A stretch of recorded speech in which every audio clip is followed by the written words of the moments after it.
Selalunya sebelum kita memulai majelis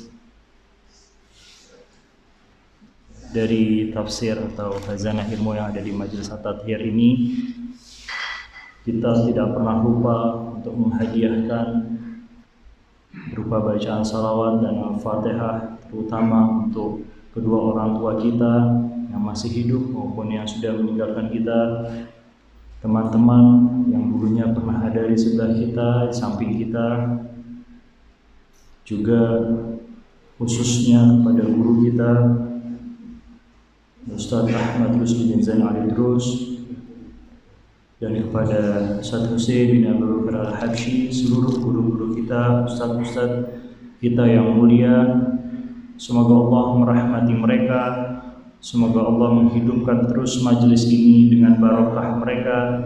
Semoga dengan barokah mereka kita mendapatkan ilmu yang berguna, bermanfaat untuk seluruh, utamanya untuk individu personal kita dan juga untuk masyarakat kita secara keseluruhan. Ala hadhihi niyyah wa kullu niyatin salihah wa ila amwatil mu'minin wal mu'minat al ahya'u minhum wal amwat. Al-Fatihah wa qablaha salawat. Allahumma shalli ala Muhammad wa ali Muhammad. Allahumma shalli ala Muhammad wa ali Muhammad. Allahumma shalli ala Muhammad wa ali Muhammad wa ajil farajahum. Bismillahirrahmanirrahim. Alhamdulillahirabbil alamin arrahmanir rahim maliki yaumiddin. Iyyaka na'budu wa iyyaka nasta'in ihdinas siratal mustaqim siratal ladzina an'amta 'alaihim ghairil maghdubi 'alaihim waladdallin. Alhamdulillahirabbil alamin wa bihi nasta'in wa ala umuri dunya waddin. Wassalatu wassalamu ala asyrafil anbiya'i wal mursalin sayyidina wa habibina Abil Qasim al-Mustafa Muhammad. Allahumma salli ala Muhammad Ali Muhammad.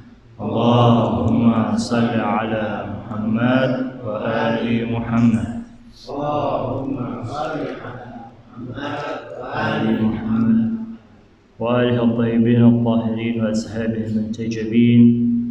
Amma ba'd. Ikhwan akhwat, assalamualaikum warahmatullahi wabarakatuh. Alhamdulillah sudah kurang lebih hampir 1 bulan tidak bertemu dengan insyaallah majelis At-Tathir yang mulia ini. Semoga dipanjangkan umur kita fi taatillah.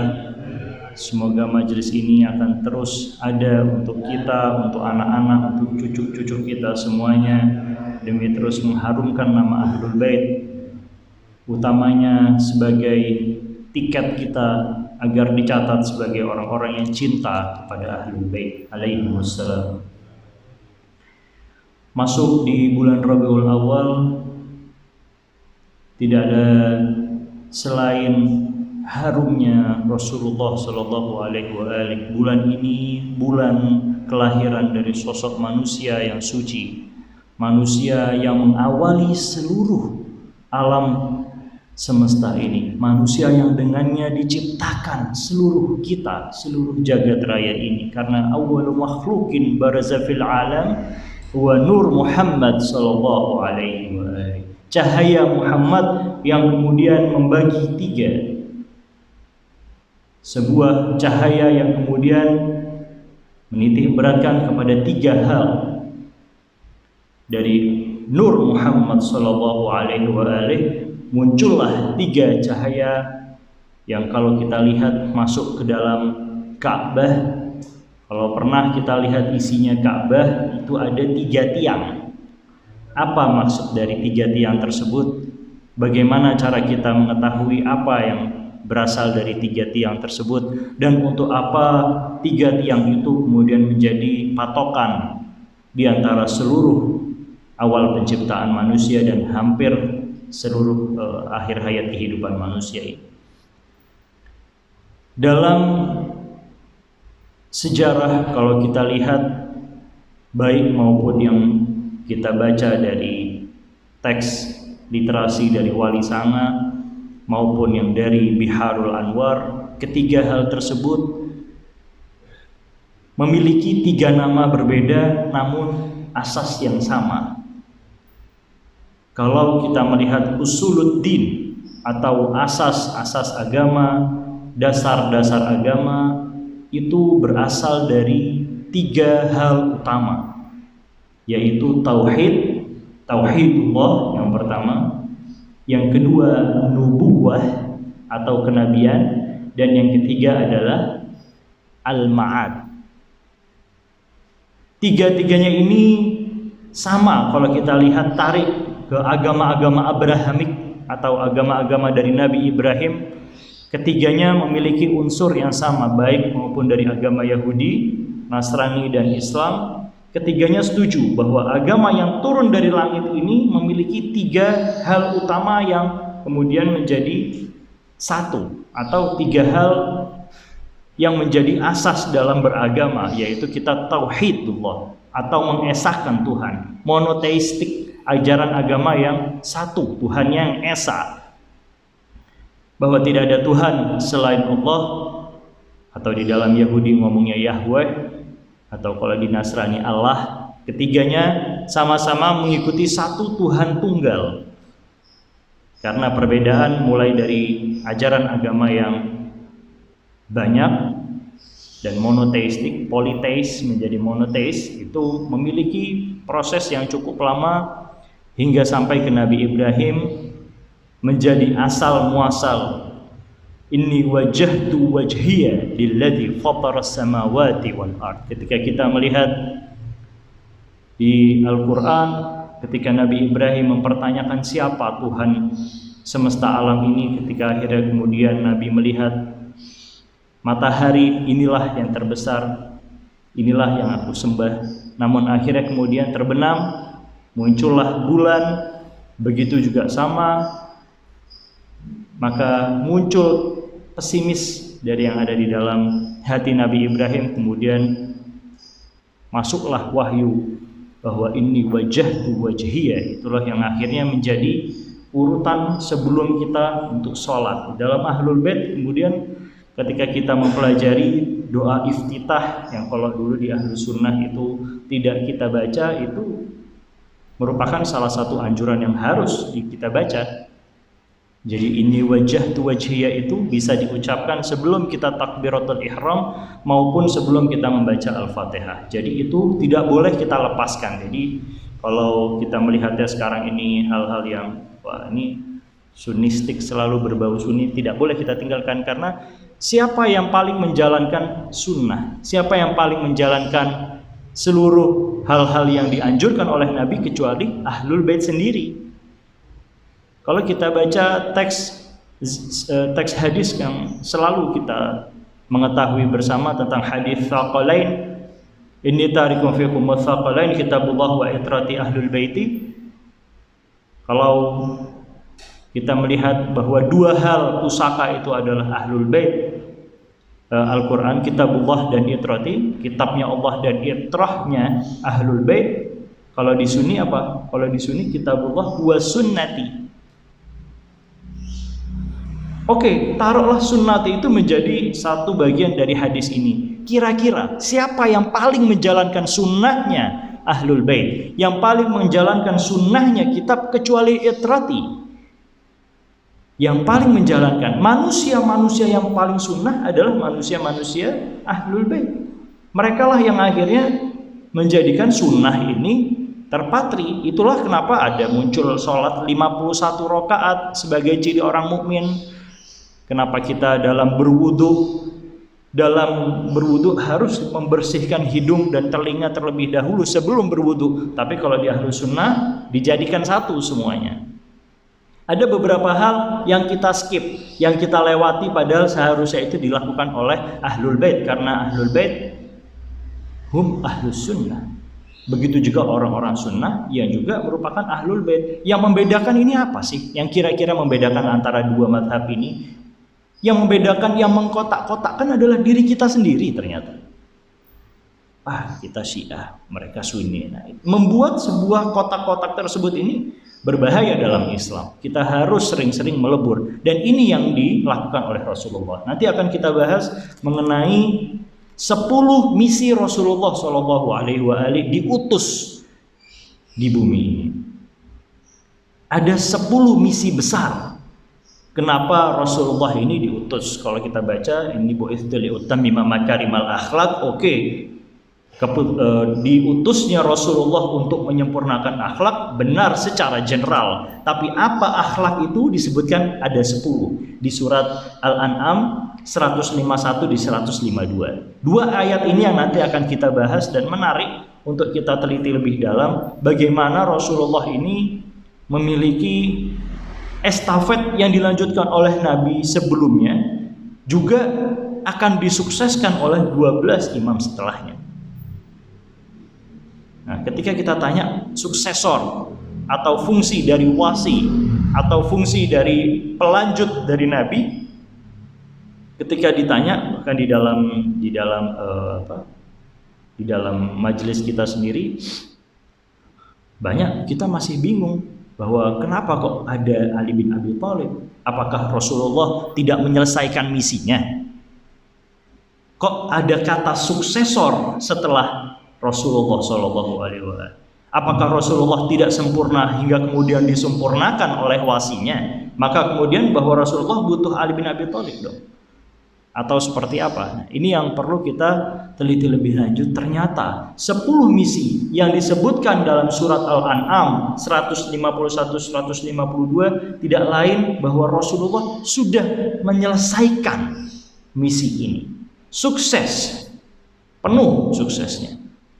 Begitu juga ketika turun dalam ayat Al-Yauma akmaltu lakum dinakum wa atmamtu alaikum ni'mati wa raditu lakumul Islam Madinah. Agama Islam ini akhirnya komplit dengan ayat ini dan juga dengan diturunkannya Rasulullah untuk menyelesaikan 10 hal yang dari dulu tidak pernah selesai dan akhirnya diselesaikan oleh Rasulullah. Baru kemudian ada yang namanya Ali bin Abi Thalib untuk menjaga, bukan untuk kemudian suksesor ini pembawa sukses dari sebelumnya, tidak. Yang dilakukan oleh Rasulullah khatam, Rasulullah selesai dengan misinya. Rasulullah sudah menyampaikan hujahnya. Rasulullah pun juga sudah menyadarkan umatnya dengan akhlak yang super istimewa. Nah, lalu kemudian apa fungsi dari keimamahan? Nah, ini yang tidak ada dalam kalau di Usuluddin di Ahlul Bait dijelaskan menjadi 5. Jadi setelah tauhid tadi itu ya, kita lihat tiang agama itu, yang keduanya adalah kitab, yang ketiganya nabi, yang keempatnya adalah imamah. Jadi setelah nabi perlu adanya imam untuk kemudian bisa menyampaikan yang terakhir yaitu al-ma'ad. Tapi dirujuk menjadi 3 saja cukup. Untuk Ahlul Bait dijelaskan ditambahkan 2 lagi, yang sebenarnya intinya adalah 3. Pokok-pokok dari kita beragama, usuluddin, adalah bagaimana kita meyakini betul tauhidullah, an-nubuwah, dan yang ketiga adalah al-ma'ad. Inilah yang kemudian mewakili Rasulullah SAW dalam skenario seluruh kehidupan kita. Tidak ada satupun Rasulullah skip atau keluar dari drama kehidupan dari Nabi Adam sampai Al-Mahdi nanti ini. Apa buktinya? Awwaluhu Muhammad. Yang pertama kali diciptakan ini adalah Muhammad. Muhammad secara cahaya atau Muhammad nurnya Muhammad, yang kemudian dimasukkan di dalam sulbinya Adam, sehingga Adam dengan kata lain juga merupakan Muhammad. Jadi Muhammad secara identitas dan Muhammad sebagai person itu akan kita bahas sampai akhir. Seluruh kehidupan kita ini tidak ada satupun yang luput dari yang namanya Muhammad Sallallahu Alaihi Wasallam. Bagaimana cara kita meyakini bagaimana setiap para anbiya harus bersolawat kepada Rasulullah Sallallahu Alaihi Wasallam. Sebagai apa? Sebagai wujud takzim dan juga sebagai wujud pengingat bahwa setiap manusia, setiap alam semesta jagat raya ini tidak akan muncul kalau bukan karena Muhammad Sallallahu Alaihi Wasallam. Awwaluhu Muhammad wa awsatuhu Muhammad. Apa Muhammad yang di tengah? Muhammad di awal sebagai Nur Muhammad sallallahu alaihi wasallam, awsatuhu Muhammad. Di tengahnya juga ada Muhammad. Apa maksud dari penengah era dari seluruh kehidupan rentetan Muhammad ini? Yaitu Muhammad ibn Abdullah. Jadi Muhammad yang tadinya dari identitas diturunkan kepada sulbinya Adam dan Anbiya keseluruhan, ditelurkan menjadi satu manusia yang super sempurna tanpa ada celah. Sehingga setiap manusia tidak boleh ada ucapan bahwa manusia itu ada yang tidak perfect, manusia itu ada yang tidak sempurna, sehingga kita wajar melakukan kesalahan. Tidak. Hujjahnya Allah turun kepada setiap 124.000 nabi dan seluruh imam-imam yang menunjukkan bahwa mereka maksum dari setiap dosa dan kesalahan. Sehingga kita apa? Tidak boleh kita meyakini satu kiblat kita, teladan kita, dia juga melakukan kesalahan. Nah, ini yang akhirnya disusup-susupi oleh ekstremis-ekstremis Sunni, atau yang kita tahunya sekarang ini adalah madhab Ibnu Taimiyah. Bagaimana di dalam madhab tersebut disampaikan banyak riwayat-riwayat mengenai kesalahan-kesalahan Rasulullah. Rasulullah tidak berdosa, betul, tapi tidak luput dari kesalahan. Apa maksudnya tidak luput dari kesalahan? Begitu juga nabi-nabi Allah yang lain. Nabi-nabi Allah yang lain melakukan dosa kok. Apa contohnya? Adam alaihissalam. Bagaimana menjawab bahwa Adam ini melakukan dosa ketika tidak menuruti perintah Allah untuk memakan buah khuldi? Nah, ini kalau ada waktu insya Allah itu kita jelaskan bagaimana di Biharul Anwar disebutkan apa buah khuldi ini, sehingga Nabi Adam alaihissalam ini sampai dilarang-larang. Dan juga di Al-Quran memakai konotasi yang begitu simpel, atau buah khuldi tadi. Ini pembahasannya itu sangat menarik dan insya Allah akan kita bahas di lain waktu itu. Sangat menarik sekali karena kita seringkali terbodohi oleh teks-teks yang ternyata salah kita baca, sehingga salah kita berpikir menganggap bahwa nabi-nabi kita ini berdosa. Ketika Nabi berdosa, wajar setiap manusianya berdosa. Benar, kita tidak pernah luput dari kesalahan. An-nas makhlul khata' wa nisyah, tempatnya bersalah dan tempatnya lupa. Tapi bukan itu kemudian kita sandarkan atau kita bawa-bawa kesalahan kita ini. Enggak, kita berkiblat pada yang salah. Ini yang salah. Kemudian hal-hal yang akhirnya mengerucut pada kesalahan-kesalahan Nabi membuat diri kita lumrah untuk berbuat salah, sehingga lama-kelamaan kita dalam berbuat salah itu wajar lah, ada masalah lah, namanya manusia. Sehingga dosa-dosa yang seharusnya kita akui, kita melakukan dosa dan kita bersalah, tafakkur, kita mulai sedikit anggap sebenarnya nggak salah, mungkin kita ini cuman luput aja. Lama-kelamaan kita nggak pernah merasa salah, nggak pernah merasa dosa, merasa maksum. Apalagi yang paling berbahaya adalah setiap pengikut Ahlul Bait ini. Untuk kita berada di dalam madhab ini, itu merasa bahwa diri kita kayaknya udah sedikit lagi nih surga ini. Ini satu hal yang sangat berbahaya di setiap kita untuk menganggap diri kita ini ada satu level lebih tinggi dibanding lawan bicara kita atau siapa yang kita ajak ngobrol. Siapapun, kata Amirul Mukminin, yang keluar rumah kemudian menganggap lawan bicaranya atau menganggap orang lain lebih rendah dibanding dia, maka sesungguhnya dia adalah manusia yang paling dangkal. Kita melihat ilmu pahdi semakin berisi, semakin merunduk. Setiap ayatullah, setiap orang-orang soleh, ketika idza tamal aql naqasal kalam, semakin akalnya semakin matang, semakin sempurna, yang dibicarakan semakin sedikit. Dan sedikitnya tadi itu juga dalam hal yang sama. Begitu juga yang dilakukan oleh Rasulullah, Ahlul Bait, semuanya tidak banyak yang diucapkan, tidak begitu koar-koar panjang, tidak. Kalau kita ikuti almarhum Ayatullah Taqi Bahjat, ketika ditanya bagaimana menjadi orang sepertimu, menjadi orang mukmin, kalau kita lihat ada 5 ciri orang mukmin. 5 ciri orang mukmin yang kita selalu ingat dalam ziarah arba'in, utamanya salah satu adalah ziarah arba'in, yaitu yang pertama kata Imam Hasan Askari adalah sholat 51 rakaat. Yang kedua, memakai cincin di jari kanan, sholat dengan turbah. Yang ketiga, membaca bismillah yang keras. Dan yang keempat adalah ziaratul arba'in. Nah, kemarin ini dalam perjalanan ziarah arba'in banyak sekali hal-hal baru yang luar biasa akhirnya terserap, muhasabah untuk diri kita, untuk diri saya utamanya, dan juga untuk setiap dari kita ini insyaallah. Kalau menurut Ayatullah Taqi Bahjat, bagaimana mencapai orang mukmin? Jawabannya cuma satu, jangan maksiat. Nah, ini jawaban singkat, padat, dan luar biasa susah. Kita setiap hari maksiat mata, maksiat pikiran, maksiat telinga, maksiat seluruhnya kita ini masih maksiat. Lalu bagaimana diri kita bisa kita utamakan kita ini mukmin?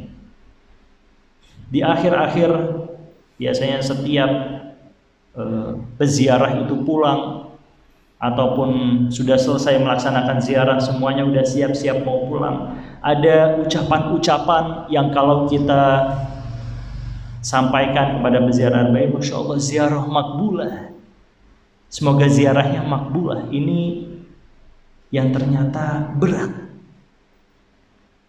Ikhwan akhwat, siapa dari kita yang tidak ingin amalnya makbul? Seluruh kita ini ingin seluruh amal kita ini adalah makbulah, otherwise, atau kalau enggak, buat apa kita nih ziarah? Kalau enggak makbul, buat apa kita sholat kalau kita tidak makbul? Buat apa kita doa, munajat seluruhnya kalau kita tidak makbul? Dua hal yang kalau kita lihat makbul ini seperti apa. Dalam banyak pertanyaan, dalam banyak kesempatan, kalau kita lihat setiap orang yang amalnya makbul, ciri-cirinya, tanda-tandanya adalah diijabah doanya. Seperti pengen punya rezeki, pengen punya hal-hal yang lain, ingin haji, ingin segalanya. Ini akhirnya dia diijabah oleh Allah untuk kemudian mendapatkan. Apakah makbul hanya di situ? Apakah amal atau doa-doa munajat kita makbul dicirikan karena diijabah doa kita oleh Allah?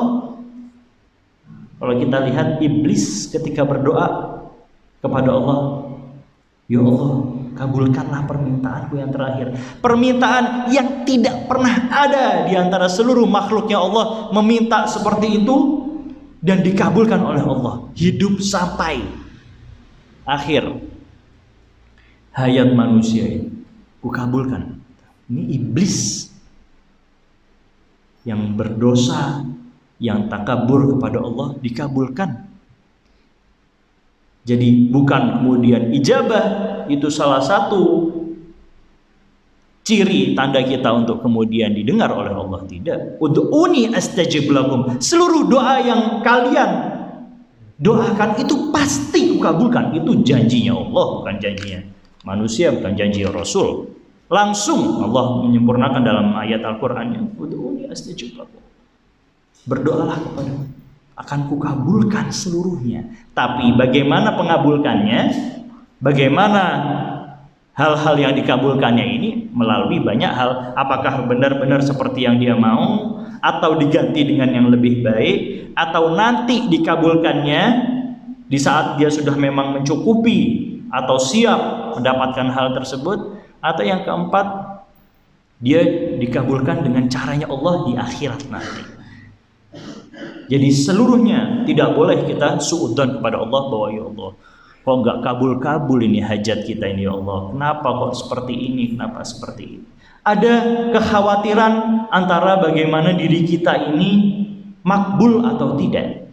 Karena selalunya dalam doa kumel kita memiliki apa? Allahumma ighfir li dzunuballati tahbisud du'a. Di atap ini kita selalu memiliki dosa yang ternyata nggak beres-beres, sehingga doa kita ini nggak makbul-makbul. Sehingga seperti itulah kita harus mensucikan diri, tazkiyatun nafs. Untuk apa? Untuk akhirnya ini selesai, kita terijabah oleh Allah. Tapi apa maksud dari ziarah makbulah, amal yang makbul. Makbul 100%. Kalau kita mau lihat apa dari makna makbul adalah meninggal. Apa kesempurnaan, keistimewaan? Seluruh hajat kita terpenuhi. Kalau bukan, kita harus melewati kematian. Jadi seluruh makbulnya tadi ini semuanya selesai. Oke, mau makbul beneran? Ditanya sama Allah, benar-benar siap Anda untuk makbul? Nah, kadang kita masih belum tahu, kita masih hal-hal yang masih menggoncang karena hati kita fihi nifaq wa iman, masih ada goyang hati kita ini. Ternyata kadang kita belum siap mati, kadang kita takut. Amal yang makbul, sholat yang makbul. Ketika sholat sudah makbul 1 rakaat saja. Kata Imam Baqir alaihissalam ketika ditanya, ya Imam, kenapa ayahmu Imam Ali Zainal Abidin ketika ingin sholat berwudu saja pucat, takut betul menghadap Allah? Apa ta'lamun, kata Imam Baqir, apakah engkau tidak tahu bagaimana pahala sholat? Bukan 1 sholat kamil, tapi sholat 1 rakaat saja makbul di sisi Allah. Ghafarallahu dzunubahu, semuanya yang pernah dilakukan dari dosa-dosanya terdahulu itu hapus bersih. Sampai yang akan dilakukan nanti sampai dia meninggal juga bersih. Artinya apa? 1 rakaat saja makbul di sisi Allah. Sempurna kita, masuk kita. Itulah yang pertama kali awwalu man yuhasab ya as-shalah. Ditarik ubun-ubun kita ini, nyawa kita yang pertama kali ditarik, dicari sama malaikat. Ketemu 1 ini, sholatnya ini makbul, kelas beres. Pertanyaan, itulah kenapa kita dianjurkan untuk sholat 51 rakaat. Kadang karena 17 belum cukup. Yang sebenarnya dicari sama Allah ini apa sih? Liyabluwakum ayyukum ahsanu amalan, bukan aktsaru amalan. Tapi untuk melewati ahsan kita harus perbanyak. Bukan kemudian aqimis sholat ala dzikri. Oke, nanti kita sholat sekali aja tapi mudah-mudahan diterima. Kita berharapnya diterima. Tidak, tapi ada riyadhah. Kalau bahasa wali sangaan itu thariqat. Hakikat, thariqat, syariat, ma'rifat. 4 hal dari Sunan Giri itu yang dijadikan menjadi 1, kemudian menjadi institusi di Gresik dulu itu untuk mencari amal yang ahsan, amal yang paling berkualitas. Tidak cuma aktsar, tapi ahsan. Sampai sekarang akhirnya kita terintimidasi atau kita diajarkan oleh dulu dari Bani Abbasiyah untuk kita geleng-geleng la ilaha illallah. Sampai ada Syekh Godek namanya, kalau Abdul Qadir Jailani bertemu dengan Abdul Qadir Jailani, kita harus membaca la ilaha illallah 10.000 kali, sampai ada yang sampai manggut-manggut luar biasa. Akhirnya dia sakran mabuk di sisinya Allah. Nah, akhirnya kemudian dia terbawa seperti itu yang diminta Ahlul Bait. Islam meminta kita sampai seperti itu. Apakah kita butuh dengan hal itu? Nah, ini yang perlu dipertanyakan kembali. Ini yang kemudian menjadi pertanyaan. Dan ini kita kembalikan ke dalam pembahasan intinya bahwa awwaluhu Muhammad. Kita diawali dengan Muhammad. Kita ditengahi dengan Muhammad ibn Abdullah. Dimunculkannya dari seluruh paripurna setiap para nabi 123.999 dimunculkanlah akhirnya Muhammad secara person. Muhammad yang dimunculkan untuk khatamul anbiya wal mursalin. Muhammad yang menyempurnakan di antara semua nabi, dikerucutkan menjadi 10 misi pentingnya Rasulullah, sehingga akhirnya Nabi Muhammad ini melakukan keistimewaan di dalam agama ini, sempurnanya agama ini, hingga ketika awaluhu Muhammad, awsatuhu Muhammad, maka akhiruhu Muhammad. Bagaimana kita melihat apa akhir dari manusia ini adalah Muhammad. Bagaimana kita melihat Muhammad ini ada di dalam akhir zaman.